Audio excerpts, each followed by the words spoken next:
This week we're finishing Not Another Love Song by Julie Soto, otherwise known as And She's Coming!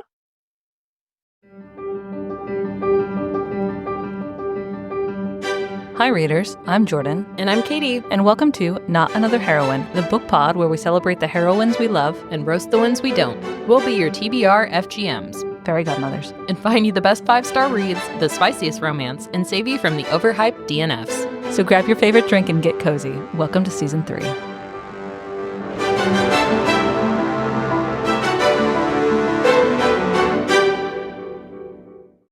So if you haven't noticed, readers, there's not a lot going on in this book, aside from music, miscommunication, and weird, sex parallels to music. Yeah. The plot points are kind of all over the board. Yeah. It's mostly there was a rehearsal, there was a concert, and then there was a party. And that happens 3 times. Yeah, at least. But then we get, I will say the end of the book kind of got it almost leaned into the silliness of it, and I kind of enjoyed it. It was silly. How many Hallmark ridiculous movie cliches can we throw in here? Yeah. But before we get to that, we get to the very real experience that Gwen is Instagram stalking Xander, and it's 4 o'clock in the morning or something, and she accidentally likes a picture from 2 years ago. Relatable. This was my lesson that I didn't know that if you liked a picture and then unliked it, that person still got the notification. Girl. I had no idea. Oh, no. I'm glad that you have received this gospel. Because I have done that accidentally on so many posts. Honey. I don't know. I loved this. I was horrified when I read that. What do you mean they get the notification? So that's why you dislike it. Sorry. I think it's so that's a controversial, do you unlike it or do you just, because they know, and I feel like it's weirder if they go to look and you haven't liked it. So do you unlike it or do you just leave it? You definitely unlike it. I'd leave it. Oh, hell no. Well, I feel like it's 50-50 of how confident I'm feeling. It depends, I think, on all the stuff I've accidentally clicked on are the mass auto fill stuff. Oh, yeah. People with millions of followers. So it's not even gonna register. I would, if it was somebody I knew, I would not do that. You wouldn't unlike it? Yeah. Okay. Because it's they know. And I feel like it's weirder because then it's they know, you feel embarrassed that they know. Right? It's weird to me because I didn't get into social media until after I was already I wasn't dating anymore. Yeah. So liking someone's posts and stuff was not a social mechanism. Yeah, that would be weird. Because I grew up foundational. Yeah. Wow. Yeah, so this was a moment of I got sweaty reading it, oh no. But obviously, she goes to sleep or whatever and then wakes up and he has followed her. And I think she immediately gets followers from that or something. Mm-hmm. It's, more foreplay in their relationship, basically. Digital foreplay, yeah. But the next concert, Xander again is going to play this solo piece that he composed or whatever. So the girl that sits next to her flips her music sheets. And then there's a random page in there and they're what the fuck is this? And she realizes it's the violin accompaniment. Yeah. So for the piece that, my band days are coming back to me. You usually share a stand sometimes with the person next to you and someone is just flipping or makes it.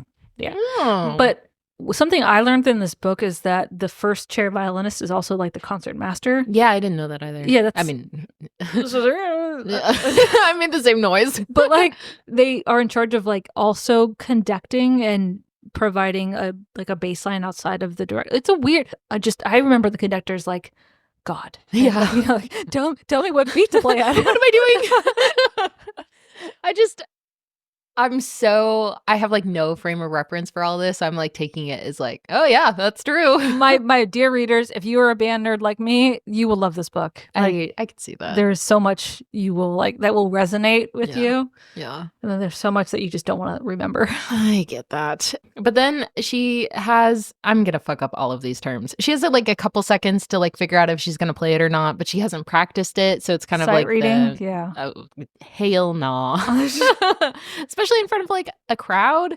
But she decides to play, and it's obviously like more parallels to a sexual encounter, because I think at the end he like finishes. Well, so it's kind of cute how they did it. But I guess so for you, for a like comparison, it's like reading aloud in a foreign language when you've never read it before. Ooh, that's what it feels worst. like. No, thank you. But it's the same piece that Xander played for his solo, except he added on like a violin accompaniment, right? Yeah. But the last note that he did not play the last time, he paused and gave her the opportunity to play that note. And so she like made eye contact with him, like, "Are we doing this? I'm coming." Oh my god, I am leaving. I am taking my headphones off. I'm done. So this might be I wish we had that on fucking video. Oh my god, I'm not okay. I'm blushing a little bit. We did not disconnect from our Tuesday recording session. Wow, nope. For the readers, Jordan was miming, playing a violin, and as she was drawing it across the strings. Wow. But also correct, because during intermission, they go to like make out in the bathroom. Which, the stress of that? Absolutely not. You're going to have to keep going. Jordan's not okay. Because after that, they go home and they have like actual sex for the first time, I think, after this. And then this kicks off this like weird era of like week-long sexcapade thing. But too then much like, detail. Yeah. But then they like decide to like record music midway through. Yeah. So he's like, "Hey, do you want to record with me in like a real studio? Because like I can use the studio that I use with my band Thorns and Roses." I love that you're like, Thorns and Roses. And so he takes her to his studio, and his agent is there. It's his agent's studio, and that's the creepy mustache dude named Lorenz. And Lorenz is like, "Yeah, man, you can use my studio, but she can't unless she signs a contract with me," which is like, that feels yucky. It feels yucky, but it also feels like unnecessarily villainous. Like, yeah, wow. No one's gonna do like that's dumb. Yeah. I mean, like I get it, but it's also like, wow, yeah. But unnecessarily villainous. But also, is it unfair? Like, you want to let a random like I feel like it's very valid. So like, okay, he's the bad guy. I would probably do the same thing. Yeah. I feel like he needs to be like twirling his mustache. And, like... So, but in the course of their conversation between Alex and his agent, the agent says something like, "Hey, like your girlfriend has to go," and Alex says, "Oh, that's not my girlfriend. That's my collaborator." Yeah. And Gwen gets immediately like alarm bells. So she's like, "Well, I guess if I'm not your fucking girlfriend, I'm leaving." And so she, good for her though, pieces honestly. out, and she's just about to get into a cab when Alex rushes out, grabs her arm, and he gets into the cab with her. And he's like, "I didn't mean it. I just don't want my agent in my personal life. You're totally my girlfriend. Will you please be my girlfriend?" And it's all sunshine and rainbows. Yep. Yeah. And then he also hard launches their relationship on Insta and like posts a video of her, and then she gets a bajillion followers. Readers, Katie just said hard launches their relationship on Insta, and I felt like an alien. You're like, what the fuck is Katie talking about? Well, for anyone my age, you get it. Millennials, they're Facebook official. Yep, accurate. After that, the hard launch. Oh, they have Nathan, the conductor, wants them to do like a Christmas special. Baby, it's cold outside. Yeah, and it's like, we're gonna profit off you guys being in a relationship. This is like good. And then they're also gonna do like a Valentine's Day concert. And I don't know when it happens, but they make like a very like sexual looking pamphlet. Like, of Xander and Gwen. And there's like bed sheets on the cover. Like, you got me fucked up. Like, and absolutely not. Meanwhile, there's all of this backstory with Alex and his like history growing up with Nathan and Ava. Yeah. He does not like Nathan. Nathan's like the evil stepdad who made him like record videos when he was a teenager and like made him practice for hours upon hours. And so Alex hates him, and there's no coming back from that. And he hates his mom for like falling in with Nathan. So yeah, because I think he says like his mom chose Nathan instead of him. Like, ugh. I feel that's like a very heavy stepchild divorce, whatever. Yeah, yuff. And they're not happy because Alex and like basically decided to drop out of Juilliard, and they really wanted him to keep going there. And he dropped out of Juilliard, and then with the help of Lorenz, became a member of the band and then skyrocketed to fame. Yeah. Oh, and then he's also super worried about Gwen doing like a contract with Lorenz because his contract with Lorenz is like extremely like exploitive. Like he doesn't own anything. It's crazy. And he's like embarrassed about it, I think. Yeah, because he signed it when he was 19. Yeah. After that, Xander and Gwen all happy, sunshine and rainbows. And then I think Xander brings Gwen to like a party with his friends or something. And she's like a fan of everybody. And it's like awkwardly like they all love her. But she's like, oh my God, like I listened to all of your music. It felt like a very like One Direction fanfic. Yeah. Like, so the way this whole like montage of scenes goes down, like he takes her to his friends. They all love her. She loves them. She takes him to her friends. Oh, he's rich. Everyone recognizes his Rolex and his Porsche, and everyone loves him. It never goes like that. There's always like one or two friends like, I don't like you. Yeah. But also like there's also always the one friend that's like, he's not good enough for you, honey. Like what the fuck is happening? Yeah. So just this glossing over of, oh, everyone loves us together and it's fine. Like this was pure fantasy. And if that's what this book was trying to do, fine. Great. Yeah. And then we immediately follow it up because it's an interesting juxtaposition. There we go. Wow. Oh, fancy. Sorry. Sorry. I have to like validate myself somehow. She goes to talk to Mabel because basically Mabel's still kind of like upset about this like first chair thing. But then Gwen's like, I just want you to be like happy for me. And then Mabel, obviously like forecasting where this whole thing is going, is like, so are they going to have you up on a billboard for a Valentine's Day concert, some like super sexual like pamphlet? And Gwen's, standing there like, you're not my real mom. Then we get, the quintessential. I forgot about that line. Yeah. But I just like that Mabel was like, I never wanted to be a mom. And it's like, I feel for Mabel because she's like, what do you do if this like 11-year-old girl comes into your like store or whatever, and it's like she obviously has no money, and it's like you're like trying to help her out, and then you have like feelings for her because she's like a daughter, but it's like I don't want to be a mom. Like, oh, that was a real scene. But Gwen, you bitch, like you don't say that. Like 16-year-old Gwen can say that, but not 22-year-old professional Gwen. Yeah, So she's in a funk, and then Alex went on a turkey trot because it's Thanksgiving. Because we needed that detail. And then his band got invited to do a charity concert up in Boston. Mm-hmm. And so he's like, hey, you haven't been to one of my concerts, so how about you come along? So she's standing backstage watching this charity concert. And then wish fulfillment.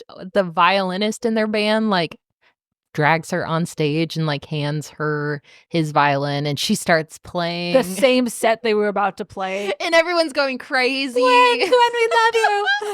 And then she's like, no, I don't want to play anymore. And he's like, no, you have to. And then they play more songs, and then she finally is like, no, I have to leave off stage. And then she like goes off, and she's like, that's the most alive I've ever felt, and it was amazing. And like Xander has a hard on for the whole thing, and he's like, literally, like in the background. Like they go off and Yep. And then I think he even like they start to talk about like, oh, you should like come play with us, and like, everybody loved you. And she's like, so do I take like the guy's spot? And he's like, well, like, I mean, there's like a fourth wall reference kind of here. So have you seen A Star Is Born? No. Lady Gaga's in it with no. What's his face? It's a phenomenal movie. Like I cried. Oh. But it will tear your heart out. Oh, no. But so they make a reference to A Star Is Born. And when she, I think Gwen says something like, oh, I know how that happens. Because what happens in A Star Is Born is like this little unknown like bar singer gets pulled on stage with her rock star boyfriend. And she becomes like famous almost overnight because she played on stage with his band. So they reference that movie. That makes sense. Because she says like some comment at the beginning, like, as long as you don't pull me on stage or something. Yeah. Because how that movie ends is he kills himself. Whoa. Yeah, the lead. So you have to, here's my caveat for that movie. You have to know it's a tragedy going into it. Otherwise it will wreck you. But it's now I don't know I want to watch it. It's a beautiful movie. The music is amazing. I'll take your word for it. But I think it's like the next day or that night, they're having like crazy sex because Xander is like a hard on for the whole thing that they just did on the concert or whatever. She is still on him, and he takes a phone call. I forgot about that. They are in the middle of coitus. And he takes a phone call, Words and he's we like, should never use. I know. It needed to be properly awkward because this is insane to me. And, Gwen is trying to not make any noises. And he's like, wait a second. What? What are you saying? He has been invited, him and his band, to be the opening act for U2. Yep. Sure. Have you listened to U2? Okay, I didn't know if I was missing out. I know it's a famous band. I could not name one of their songs. I couldn't either. And I vaguely know of Bono, but I didn't know those were connected. I didn't really either, honestly. Okay, what are the best? Okay, I've heard Sunday Bloody Sunday. I haven't. I don't know any of these songs. With or Without You? Maybe. I feel like there's some kind of recollection. I don't know. It's not really my jam. I like me some rock, even from the 70s, but not this, I don't think. Yeah. But Gwen, but apparently this is the big break for them.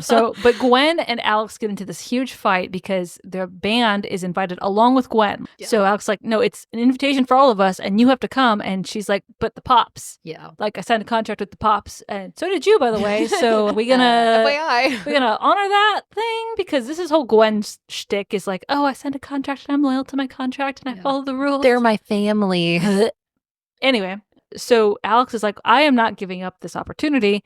So we're just going to agree to disagree. And so she's like, I don't like goodbyes. I'm leaving. And it's 2 a.m. Yeah. And so he's taking a shower. She packs up her bag and gets on a bus and goes back 2 hours drive away. Yep. Yeah. Except it's the middle of winter time and the bus is we're not doing this. It breaks down at a Motel 6 yep. And Mabel has to come and pick her up. Yep. And then this is where we get what actually happened with Mabel because, apparently this is the emotional turmoil moment.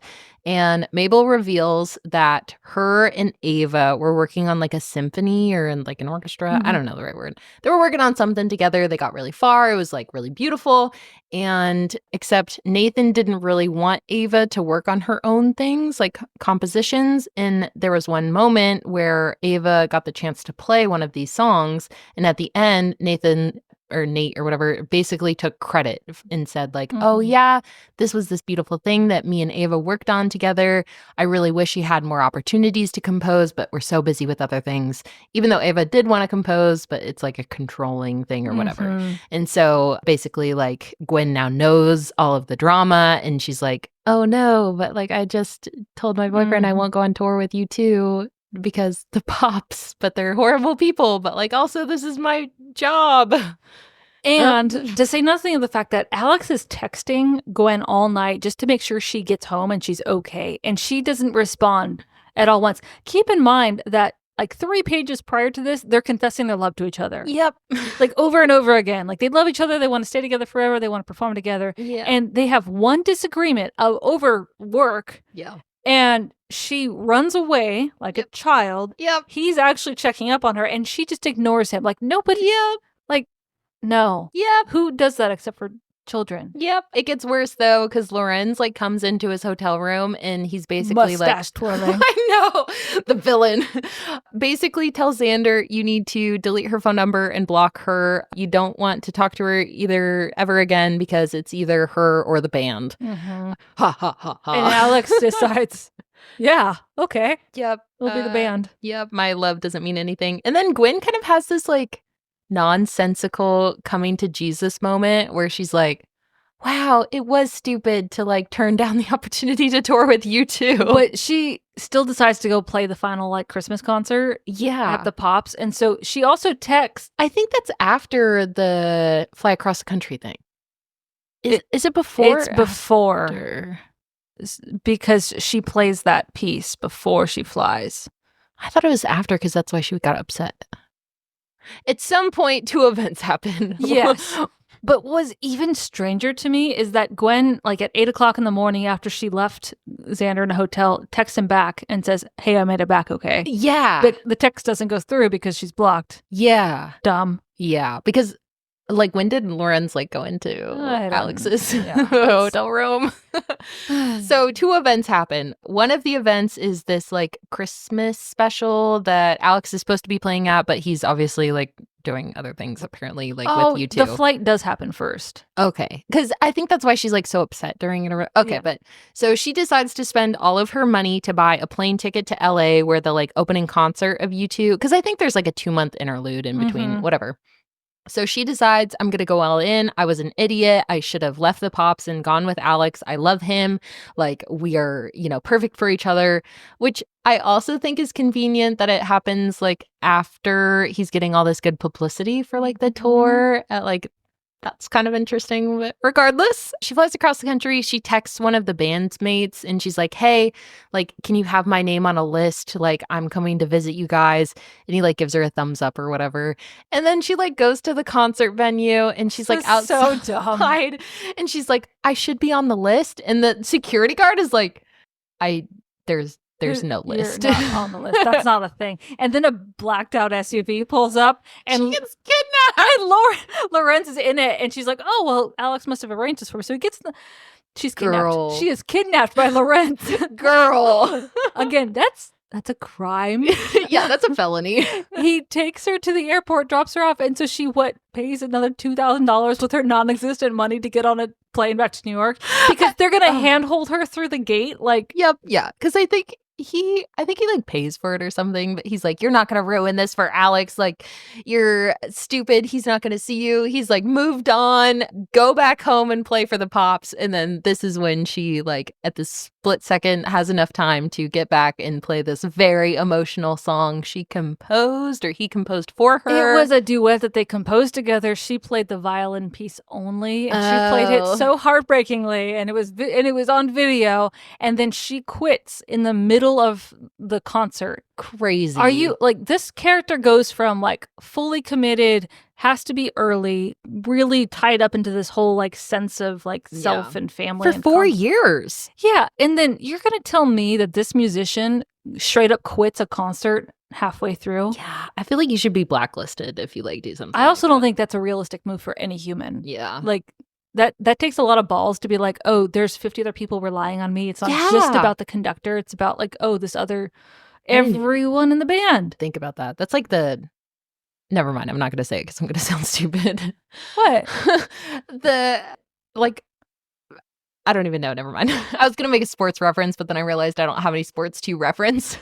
Okay, but it's like that. It's like you take your star player out and you try to bring a substitute no one's ever heard of before. Yeah, but it's even worse because it's like, they just decide at, like, halftime to, like, leave. Yeah. It's like, okay, but what do we do now? Professional people don't fucking do that. No, but I will say it is in line with her character of being immature and, like, not professional. Then we get to the closeout where it's Christmas Day. She's in her apartment baking cookies for Mabel. And she's depressed because she quit the Pops. She has no future. She's got no money. Then someone knocks on her door. She opens it up. Oh, great. And look, it's Alex. So he flew across the country because he saw her video and how emotionally she played on stage. And he knows, just watching it, that she loves him. I'm just going to sip my water. This is ridiculous. It's silly. It's wish fulfillment. And, like, I get it. It's funny. It kind of itches a scratch. But, like, bro. He quit his band for her. Like, so you're telling me that both of these extremely talented musicians with great career trajectories quit those trajectories because they just couldn't talk to each other? Yeah, and so they lived happily ever after. Yep, that's basically the end. Insane. Oh wait, they had family dinner. Oh yeah. Everybody shows up. Everyone shows up to Mabel's house. So yeah, that's not another love song by Julie Soto. Yeah, it's not my favorite. No, it's readable. Yeah, it's not going to kill you. That's the worst part is we read the whole thing, but now I'm like, upon second assessment, I don't know what I was smoking. But I mean, there are those times when you, like, finish a whole reality TV show and you're like, whoa, like, where was I the last 8 hours? This is a book I wish I'd listened to instead of read. Yeah, I don't know that I would have. You're a stronger woman than I. Yeah. It's also not terribly long. No. This is normal 300-ish pages. Yeah. I kind of think it might be longer than that, but... Oh. Anyway. It was a book. It was originally Rayla fanfic. I'm a fanfic lover. I support that. I supported Julie Soto when we listened to this, but 'twas not my favorite. Well, from our shelf to yours. We'll see you on the next page.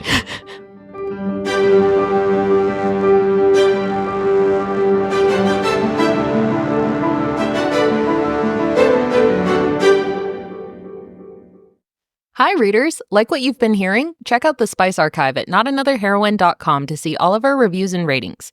And if you'd like to support our growing library, find us on Patreon and get access to exclusive bonus content. If you'd like to just listen, we post new episodes every Monday and Wednesday on Spotify, Apple, and Amazon. Thanks for listening.